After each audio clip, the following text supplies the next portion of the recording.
Hello, folks. This is Victor Cuevas with Victor for Advice and another unscripted video. I just never know how it's going to come out. I just start talking and go with it. But I was reading in my Infinite Banking newsletter, and I've spoken in the past about the federal bank, the central bank, and I think it's just a racket. It's corrupt, and how they're really at the root of so many of our financial issues, our booms and our busts and our recessions and things like that, because of the way they manipulate the economy, and sometimes they get it very wrong, and we all suffer as a result. But this is a very interesting article. It's about a company that's called the Narrow Bank, and since 2008, certain things have come into play or have tried to come into play to counteract the uncertainty of the central bank and the monetary policy that they issue, and something to protect ourselves. Bitcoin was one of those things that have come out where people want to try to divorce themselves out of the regular monetary system and create something that the government can't touch. Another company came out, and they wanted to create a bank that would give regular folks the same access to the money that the big guys, the big brokerage houses, the big commercial banks get, the ones that are too big to fail, and give those same advantages to regular folks out there. And the federal bank is fighting it tooth and nail, and now this bank has had to sue the federal bank in order to not be discriminated against. So I just want to let you know about that, and give you a rundown on it. Now, again, this bank is called the Narrow Bank, and soon after 2008, when the fall of Lehman Brothers and all these other big commercial banks and things like that came about, and while the government was trying to put together this buyout program that we as taxpayers had to pay for, they were allowing the federal banks to earn. They came out with this new policy to allow the banks to earn interest on money if they kept their reserves with the central bank, with the Federal Reserve, all their reserve money to keep with the central bank. They would pay them an interest rate. Before that, they didn't used to do that. And without going into all the muddy details, basically it comes down to this. In other words, just as the taxpayers were bailing out the investment banks that have fueled the housing bubble. Now, I was a victim of the housing bubble. I had a thriving fix and flip business. And when 2008 came around, the money dried up and the mortgages dried up. Real estate industry was laid waste. That whole business and a very nice income stream and my financial future went out the door. So I lived that fiasco as a self-employed business person at the time. So it says, just as taxpayers were bailing out the investment banks that had fueled the housing bubble, the Fed, which, and anytime you see the Fed, that means the central bank, began paying commercial banks, the big guys, to not make loans to the general public. You were wondering back then why nobody could get money. People couldn't get loans. Small business people couldn't get money. Big businesses tied into that, they could get some money, but your regular everyday small business person couldn't get any money. People couldn't get mortgages. You could hardly get a car note. I mean, it was ridiculous. Now we kind of know a little bit of why. And so now these banks are getting 2.2% guaranteed interest on all their money in there. Short term, long term, don't make any difference. And so going over some of these other things here, Along comes a group of guys that created this concept called the narrow bank, TNB.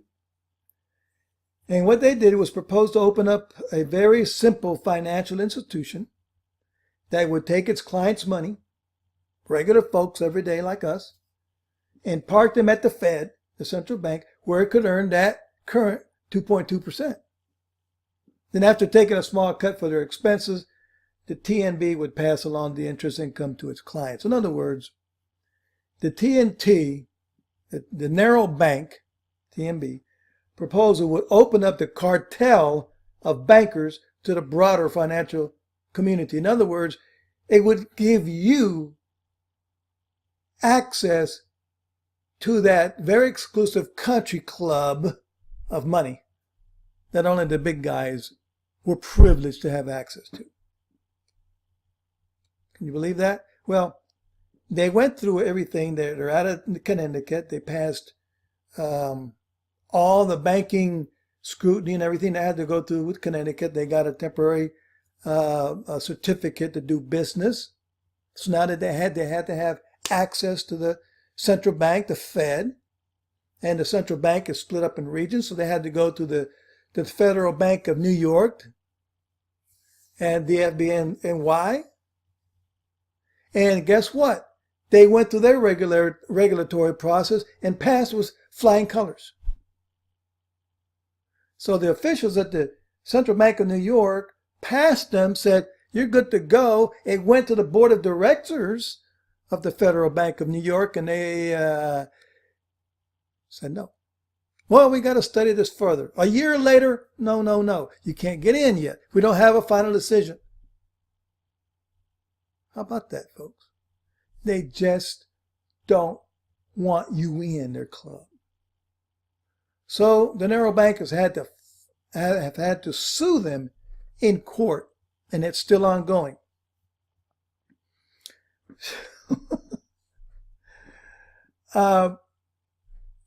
There is no rationale. They said, we hope you're sitting down for this. The Fed rejected the proposal, and that's why lawyers of TNB have filed suit, since the Fed hasn't given a legal rationale to its refusal. Now think about this. They say, no, you can't. We're not going to give you a reason. Yeah, our guys over here in the regulatory department said, you pass everything. Everything is good with you guys. You're good to go, but we're not going to let you do it, and we're not giving you a reason. Folks, that's a, what's the word I'm thinking about? That's an organized crime syndicate, in my opinion. They got their own little club. No one, get this, no one regulates the Fed. They've never been audited. We have no idea what's going on at the Fed. The people that run the monetary policy of the United States of America, we have no idea what they're really doing over there. It's ridiculous. That is why infinite banking came into being in the first place. So we could divorce ourselves from this corrupt, exclusive club called a central bank. And they're the same every place in the world. And try to set up a foundation for our own financial well-being. Someplace where we could go to access the money we needed anytime we want to on our terms. And then have that money grow for us better than 2.2% for our whole lives until the point where we want to start drawing income from that account for the rest of our lives, tax-free. We want a loan for a car, we do it. We want a loan for a business, we do it. If we want a loan for property, we do it. We never have a problem getting money from our own private family bank because we set it up through infinite banking concept. Now, it could take a few years for you to fund your bank to the point where you can divorce yourself from the lending system the banking system. Of course, you're still going to have a checking account. You can have a small savings account, put $2,000 or $3,000, $4,000 in there if you want. It's a little bit on the side, or a couple of thousand. You know, if something breaks down, $400 or $500, you have it. But the bulk of your safe money can be in your infinite banking policy that you can access any way you want under your terms. That's the important thing, under your terms. You don't have to go begging these corrupt banks for money. Now, some business people out there, over the years, they fund these things up to several $100,000. I mean, they basically don't need to go to a bank for anything. And for us individuals, for most of us, if we have $50,000 sitting in our own bank, that pretty much takes care of all our funding needs. We can, borrow a couple of cars, or we can do whatever vacations we want, or anything else we want. And we want to go on that dream vacation, and it costs $10,000, borrow right out of policy, pay back at our leisure.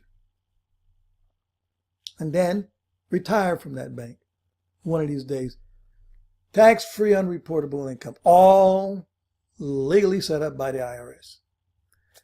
So I just wanted to put that out to you guys. This is recent stuff. This is the kind of things that are ongoing that most people never hear about. And it's just another reason why to give the infinite banking concept a very, very hard look. And to start as soon as possible creating your own bank in your own situation financially, where you set up a good foundation for your future. And a few years down the road, could be 5, 10, 15 years down the road, you don't have to worry about these things anymore. Hey, if the banks want to start going out of business again, which in 2008, thousands of banks all over the United States went out of business. Not the mutual insurance companies, strong as ever. You don't have to worry about any of that stuff in the future. If you're a small business person, boy, you really need to be looking at the infinite banking system concept. And you need to see about funding your bank as soon as possible. Get on the road to funding it so that, again, you don't have to worry about funding your operations in the future. And the advantage, one of the greatest advantages, remember, it is a life insurance policy. It's designed very specifically to create a lot of cash and to minimize the expenses of the life insurance part of it. But it is a life insurance policy, which allows us to do all the things we can do because we're protected under IRS law. But if you die prematurely, your family bank is funded. Now get this, you can put money in a 401k or another retirement. You can put money in your business account. All of a sudden you die, your family just gets what you've managed to put away. But if you've accumulated $20, $30, $50, $100,000, $200,000 in cash in your policy, that's great. But if you die, that policy may pay $800,000, $500,000, $1 million tax-free to your heirs. Guess what? Not only do they remain whole, they're in even a better financial situation. Not that we want you to die, but you can protect your family now, and you can protect your family in the future because there is a death benefit attached to it. So not only are you funding your rainy day account, you're funding your children's college education, you're funding your retirement, you're funding your opportunity fund, take advantages of opportunities out there.